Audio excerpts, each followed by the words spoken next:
Namaste.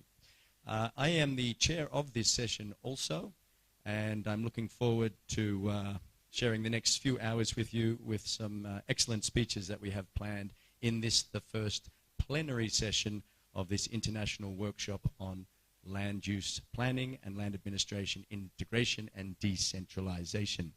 In the first welcome session, I think we had an excellent overview of the current state of play when it comes to this topic in the Nepali context. We had a look at the past, the present, and the future challenges and opportunities.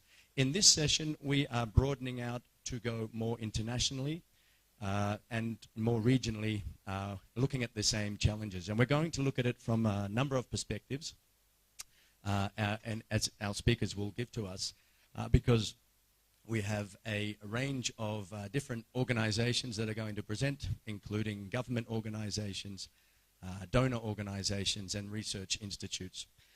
And we'll be, as I said, coming from the region. So we have speakers from Indonesia, India, and also other locations. So without any further ado, I would like to kick the session off and invite our first speaker, which is Mr. Anil Pokhrel, who serves as the Executive Director of the National Disaster Risk Reduction and Management Authority here in Nepal.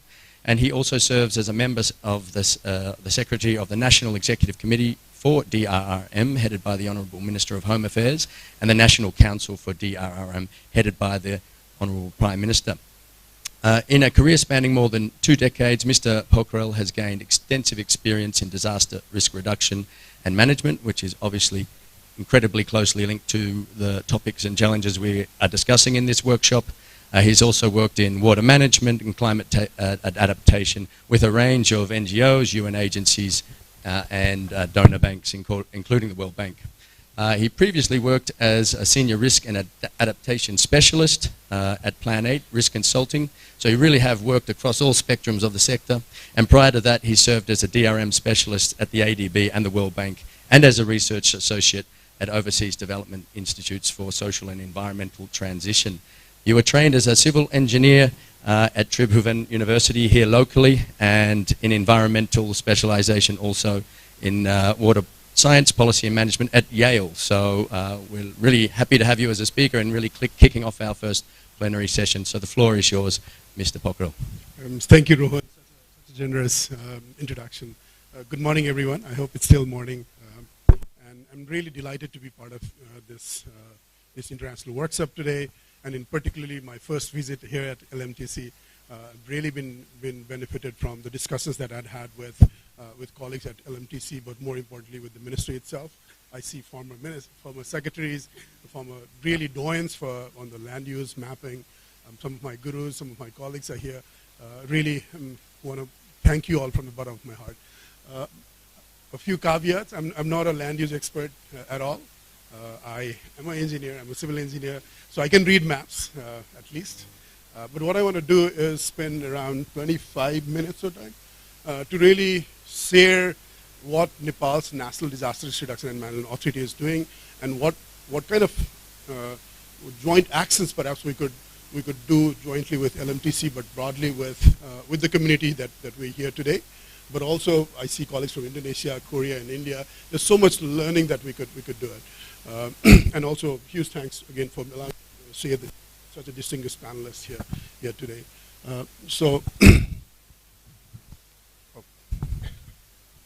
Some numbers, again, they usually tell that don't ever start a presentation with numbers, but what I want to do is tell you the scale of the problem. Again, these big pies, this is the death of COVID in 1 year in Nepal. This is from road accidents. This little one is landslides. The scale, floods, it's waning down in terms of number of deaths, but in terms of economic damage, this is really growing faster. But there's also other deaths such as lightning, fire, snake bites, forest fires. There's others that we've not been able to really segregate it.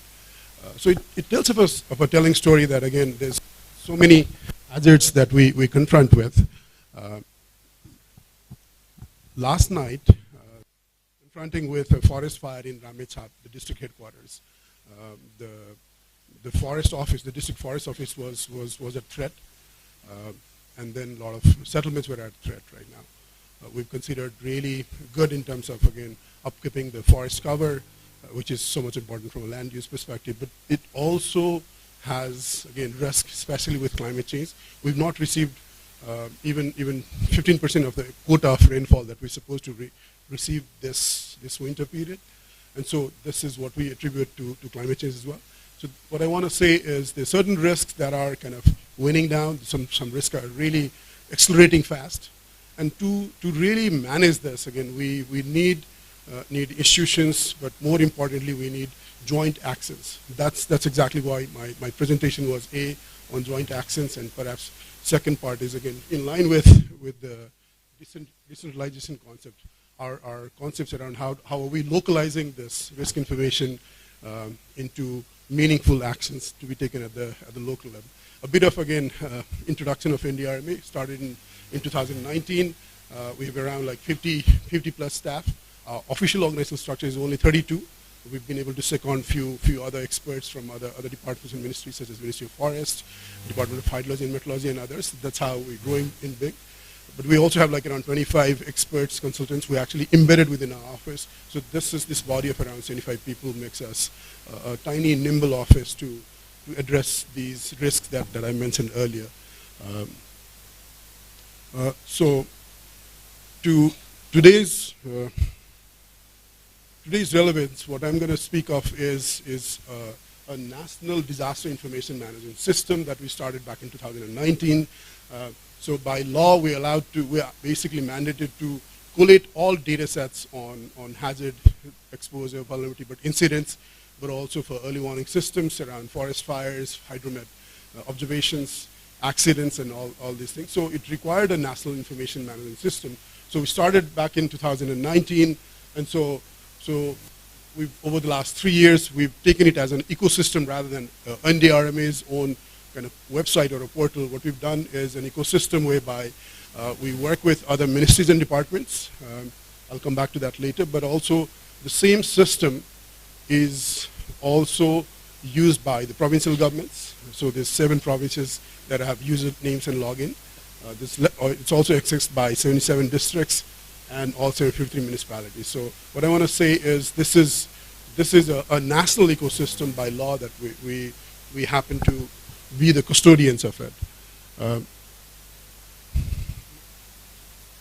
So how we populating this data set? Executive committee decision that allows us to reach out to any agencies, government, non-government, or even private, intergovernmental institutions as well, to request for data sets around hazards, exposure, and vulnerability. So we request them to have it hosted as a part of the VBUG portal. It's an open source platform where each of these institutions could directly kind of upload it. And then we also been ordered by the executive committee, which is headed by Honorable Minister of Home Affairs. All secretaries are actually members of this committee. There's also representation from private sector, civil society as well. And so it also allows us to mandatorily reach out to other institutions to ask for risk information, including hazard, exposure, and vulnerability information. So that is what is a basis. Well, without actually spending much resources in terms of actually doing some of those hazard assessment or vulnerability or exposure information, we work with other ministries and departments, the provincial governments and the local governments, to populate this system. And so this is how it looks when you open it on the first front page. So the technical committee comprises of representation from 11 ministries, other departments as well. We do invite technical experts to be part of the discussion, so that's how we've been able to populate it. So you could query all those data sets around past disasters, past incidents. You could also query for a certain period of time, looking by hazards, looking by geography areas. So this is a system that what it looks like if it open up. So, but it also has 6 other modules around risk information, module around incidents, damage and loss, incidents around floods or landslides or forest fires. These are all available here. We work with other ministries and departments to actually get this reflected. So just to kind of share you again, how do you work on this? Say, for instance, these are dots that would tell you of, again, mostly of forest fires that's happening right now. So forest fire data sets are actually managed by the Ministry of Forests. So there's an API that actually links with this system on a real-time basis, so that's how we get this populated. There's bulbs over here, that's on air quality. So this is done by the Department of Environment. It's by law, by mandates, it's those departments and those ministries actually do the work. But from an emergency management or from risk management perspective, this is one gateway that allows all other relevant ministries and departments, including private sector, to be part of it. So that's an ecosystem that we've been able to make it. So there's also, again, information from DHM, the Hydromet office here. It's also fed into this system. So that's how we work with a lot of ministries and departments, all relevant ministries and departments, to be part of an ecosystem of this data system. So interestingly, again, edited much of this work from our previous law, and by which it's the 76 district offices that actually report deaths, accidents, incidents. So it's also those reports gets into on a daily basis, comes out into these platforms. So you could also look at some of those visuals where it's fires, where it's accidents, where it's snake bites. So these things could be actually done, checked using this website. But today's audience, what I want to focus is mainly around risk information and how we're doing it. So a separate module is there that allows us to query risk information. So by risk, what we've been able to categorize is starting with hazards, exposure, I'm going to come back to them, vulnerability, but also we've been able to gather a few previously done risk assessments. But in addition to that, we've also been able to map capacities and resources for some locations within Nepal. We've also been able to draw on a huge body of knowledge, especially for climate change scenarios, climate change projections. So these are also being part of, layered over with the same system. So focusing on hazards, what we've done is basically, I want to start with landslides, which is one of those, again, the growing side of risk that we're experiencing.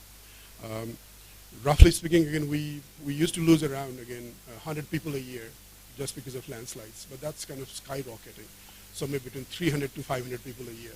So this is an observations that we've been able to make it, and then a serious introspection as how do we design roads, how do we design our settlements, how do we plan our settlements in such a high-risk state. So this is a work, again, led by the then National Reconstruction Authority. Our former secretary is here. So it's actually under his work. Again, the NRA led this work jointly with Department of Mines and Geology and supported by Durham University. And so we now have what we call is a pretty robust system of landslide hazard information. So again, for the last 7 years, what we've been able to do is, at least starting with these 14 districts, which were most badly hit by the 2015 earthquake, before monsoon and after monsoon, landslide sensitivity maps have been prepared. So you can traverse across time, before monsoon, after monsoon. So this is what we inherited from NRA, from Durham. And so the same system is now being expanded to cover all 77 countries. And so it's a facility, again, using remote satellite imageries done jointly by, again, Durham University. There's a lot of partners in Nepal as well, the UN agencies, NSET and others. And so we work with them to basically, again, get these data systems populated into this portal. So this is an open source, but it also kind of maps before monsoon and after monsoon. So you could see, again, some of those hard-hit districts, especially Hindu Palchok, Rasua, Dhading, and these places, some of those high landslide-affected areas. It shows you, again, how fast these landslides are growing, but also in terms of area, in terms of scope. It's also, this is a snapshot of, again, a flood hazard information of one of those really flood risk, high risk districts in Saptari.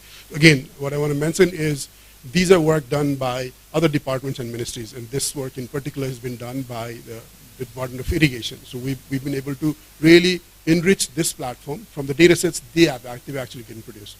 So for all flood-related hazard information, it's the Department of will be uploading this data system, so it's populated. Had we not designed such systems, perhaps these data sets would have been lost in someone's hard drive. And millions of dollars worth of money being invested on undertaking such hazard or exposure assessments would have been lost, and perhaps not been used by the municipal governments, like the mayor who spoke very eloquently this morning, that it's by constitutional, they are mandated to really take this forward. So this system does allow us to really work with other ministerial departments to have it here. But for the mayors and his staff, the hazard information might not mean anything to him. He might not have, as he expressed this morning, a limited technical capacity in his office. I'm going to come back to that and how we're addressing it. So similarly, again, hazard information is around earthquake, which is curated by the Department of Mines and Geology. So we work with them in terms of, again, uploading these hazard information. There's other risk maps being produced by, again, Department of Mines and Geology jointly with other donors. So we work with them in terms of uploading this into the system. Of importance is, again, the earthquake-triggered landslides in those 14 earthquake hit districts. So these are the ones that we've been able to kind of map it. Now to take that into a meaningful way where ministries and all relevant ministries and departments could take decisions is where now we work together with. Say, for instance, this is a flood map of the plain area. What we do is we work with Department of Education, we work with the local municipal governments to map schools, health facilities, and public buildings. So these are three. We've also been mapping like helipads. We're also mapping roads, working with and others, even trails. So these are being uploaded into this common system.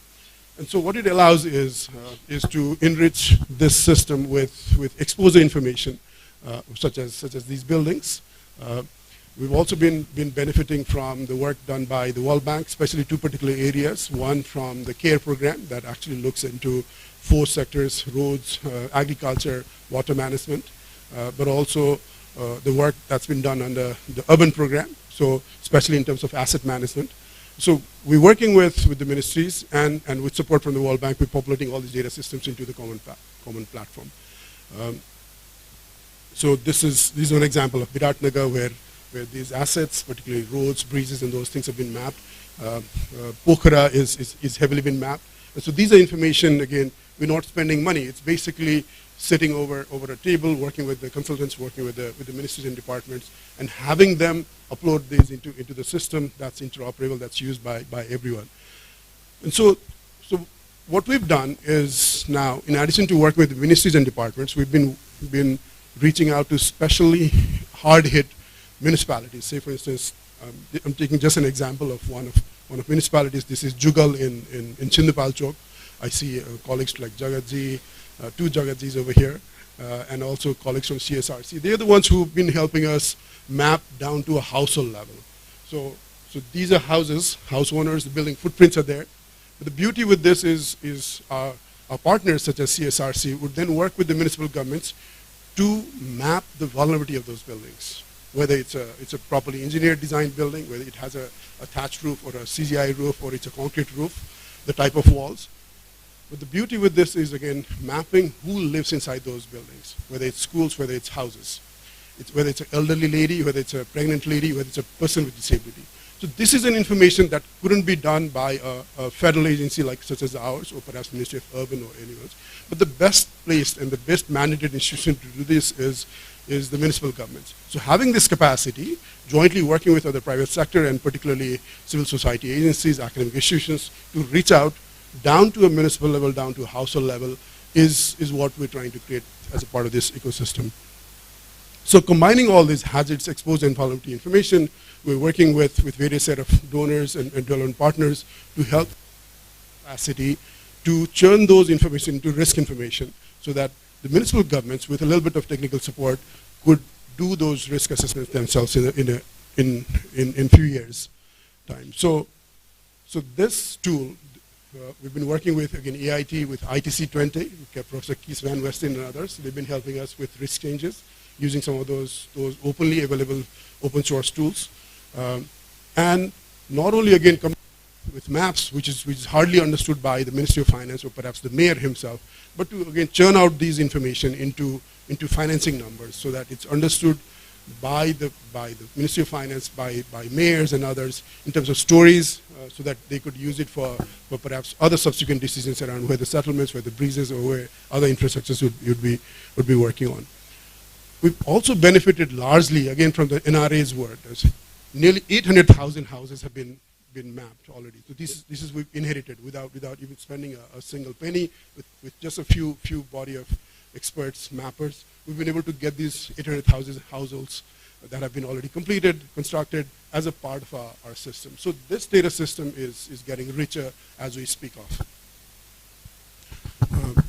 So now, what do we do? Again, by just having these maps and these images, is it going to be enough? It's not. And so what we're doing is using these data, especially flood-related hazards information, these exposure data sets, and then using again, platforms such as this. This is an impact-based forecasting work that we've been doing jointly with the Department of Hydrology and Meteorology, been supported by UK Met Office. So this is a joint work between DHM and ourselves.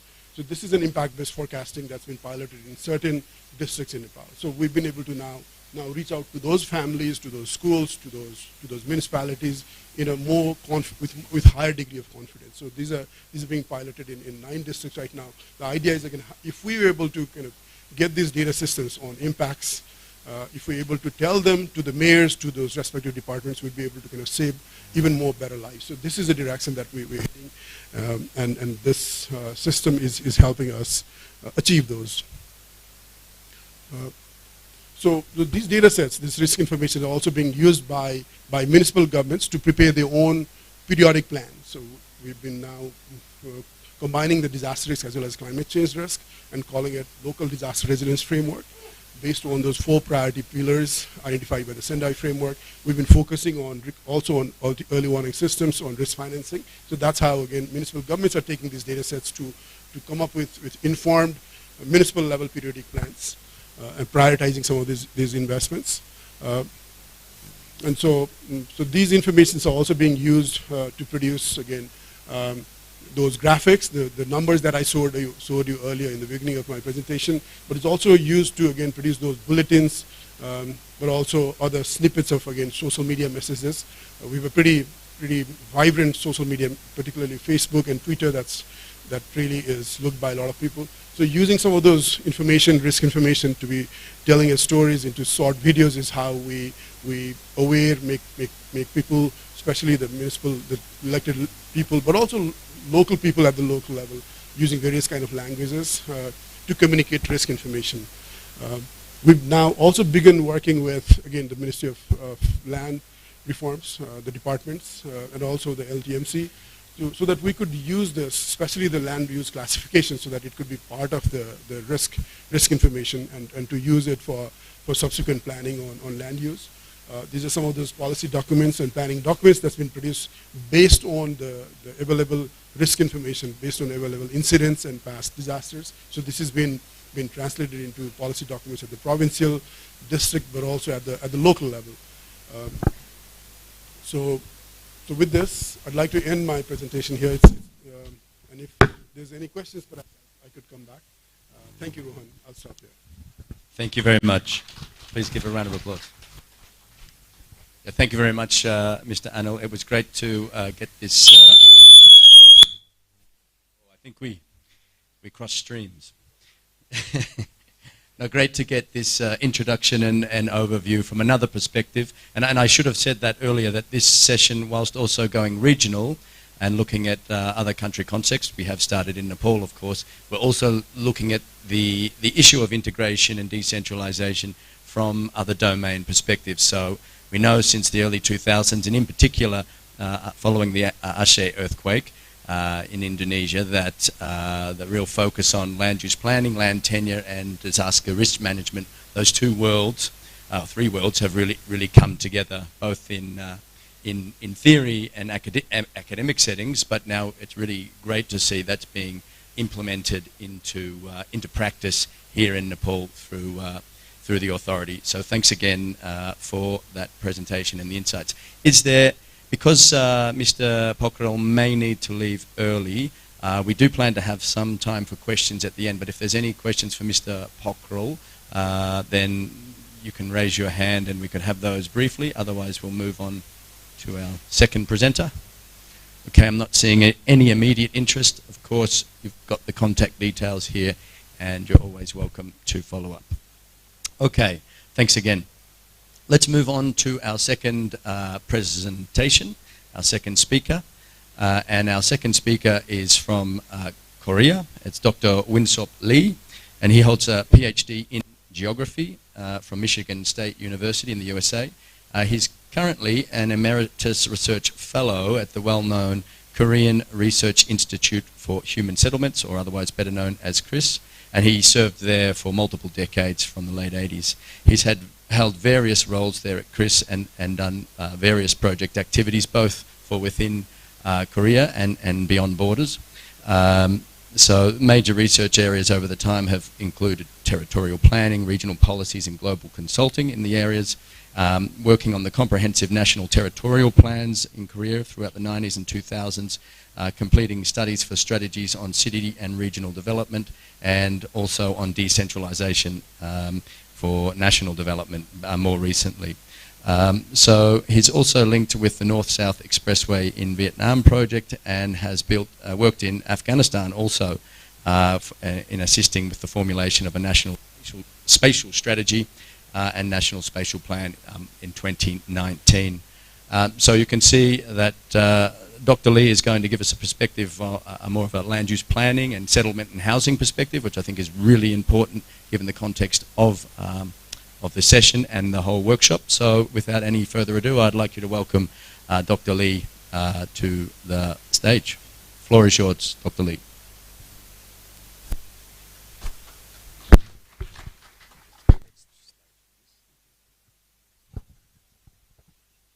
Yeah, thank you, Rohan. Yes, I'm Winsop Lee from Korea, and I will introduce very brief, limited time. So I will talk about the National Territorial Plan or policy framework, which is the operable policy guidelines for lower regional or local level land use plan. So we don't have a national land use plan, and this national territorial plan plays a broader role guiding some principles and directions for a more specific regional and local land use plan.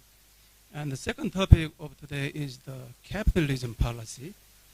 I heard that Nepal has similar issues, the concentration into the capitalism, Kathmandu metropolitan area, and we also exactly the same problem, and we are doing some very strong regulation for more than half centuries, although it was not very successful to control the concentration.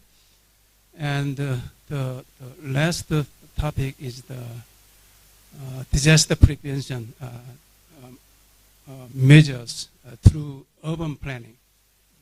That topic is not my special area, so you can consider it is an appendix of my today's presentation.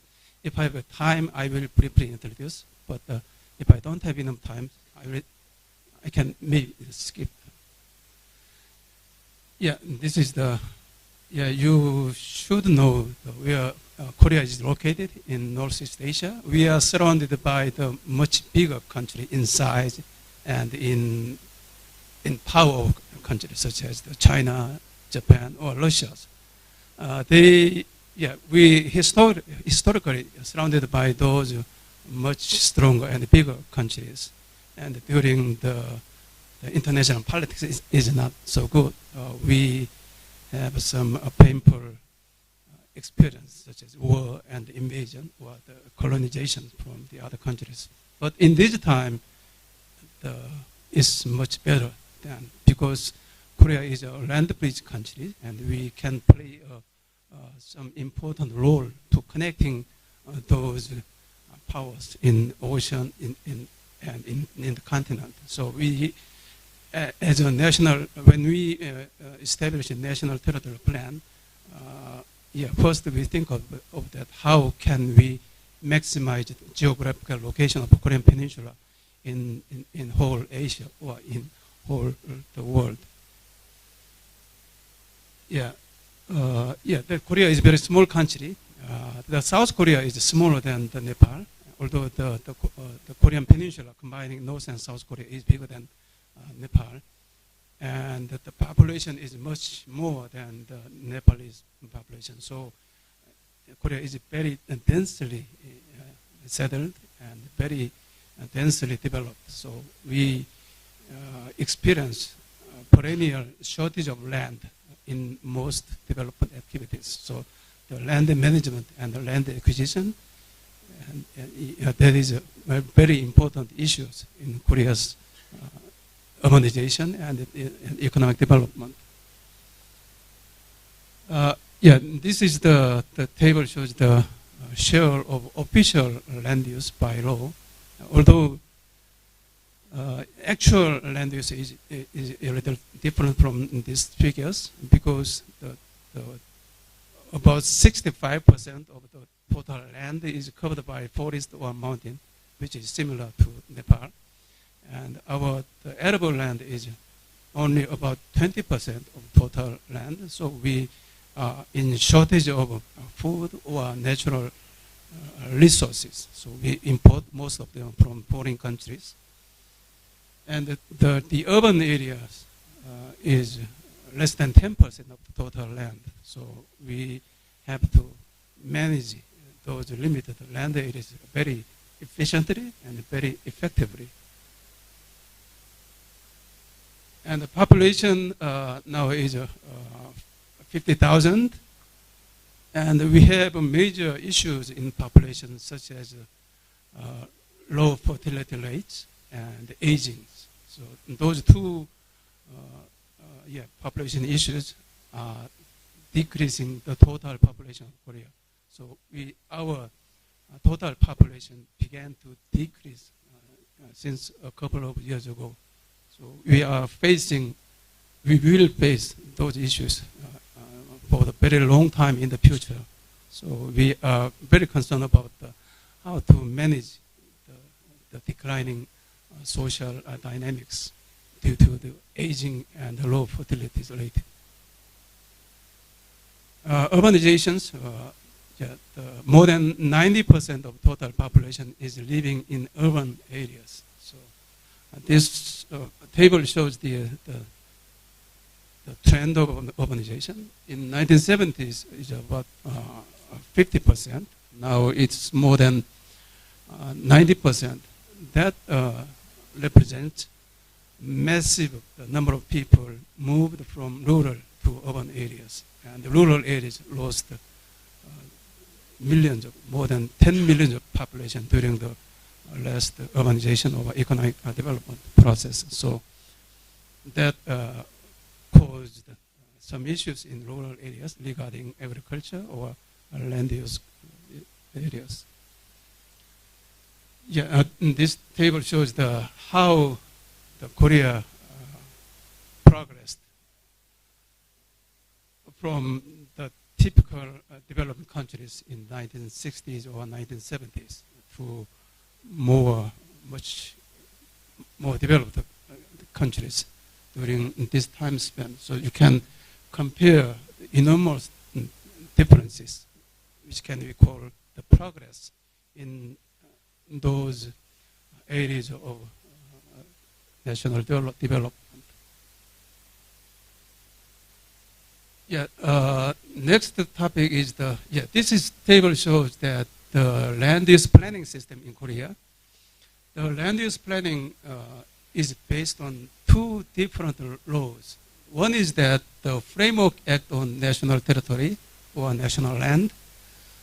That law stipulates about how to make plan at the national level or provincial level or the provincial level.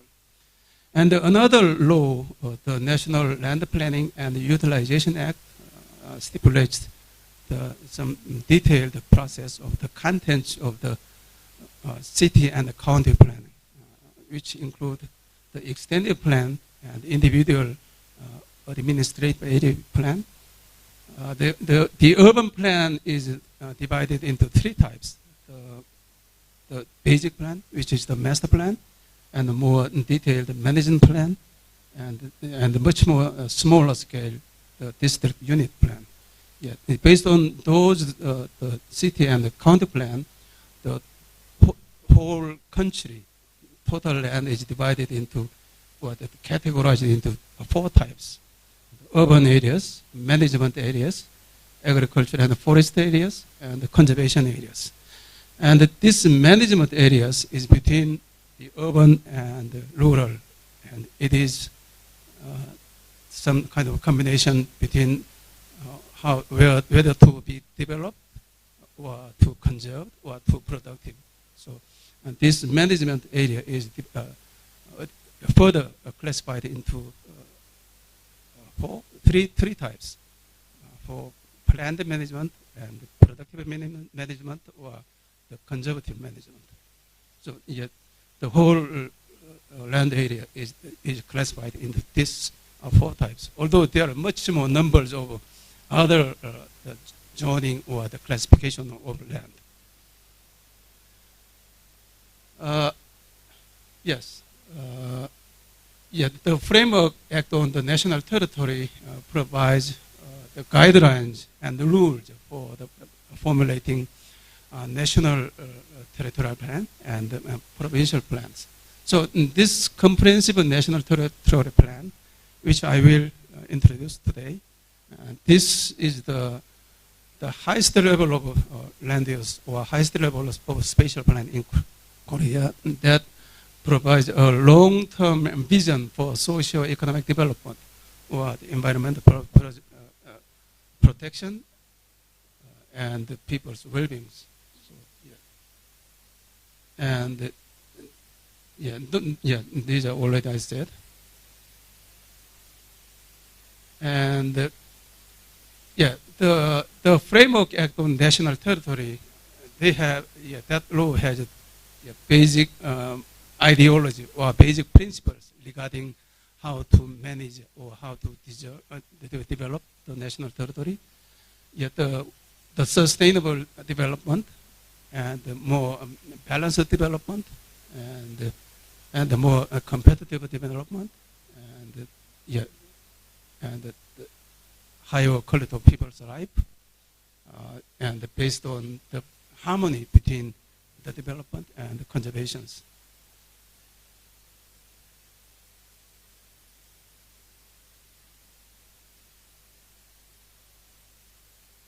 The second the act, National Land Planning and Utilization Act, in definition, we have extended city plan, which covers more than single political boundaries. So in metropolitan areas, a number of local governments are engaged to formulate the extended city plan. And the city or county basic plan and the management plan is the range, the special scope is the single boundary of local governments or the single metropolitan city areas.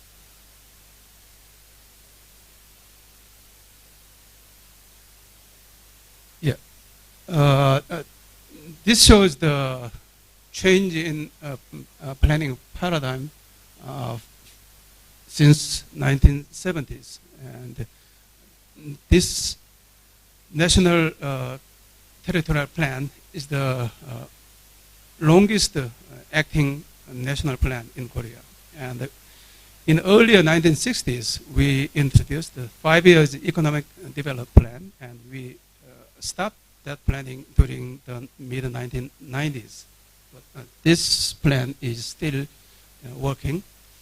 So during the 1970s, when the Korea was very developing countries, and the focus was to promote growth policy in very selected areas, not the whole country, in selected areas with higher potential for the success of development.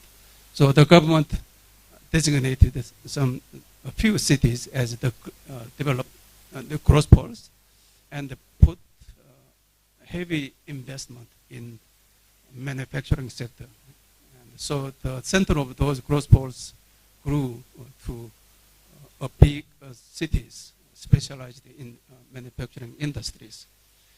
And in the 1990s, we began to promote more balanced development, because the growth pole policy resulted in the spatial disparities, because the gap between the areas would have some growth poles and the areas do not have growth poles. So to address those spatial disparities, the government began to promote more balanced development between more industrialized and less industrialized areas, and between the capital region and other provincial regions. So that the trend for the balanced development continued until recently. And in the fourth plan, we experienced Asian financial crisis during the late 1990s. So after the crisis, we changed the paradigm of the growth poles to more global type by introducing some global open poles, such as the free economic zone or free trade zones in those times. And after 2000, much stronger policy for balanced development was implemented by the government. One example is that moving the government functions from Seoul to provincial areas. So we constructed 3 types of new cities.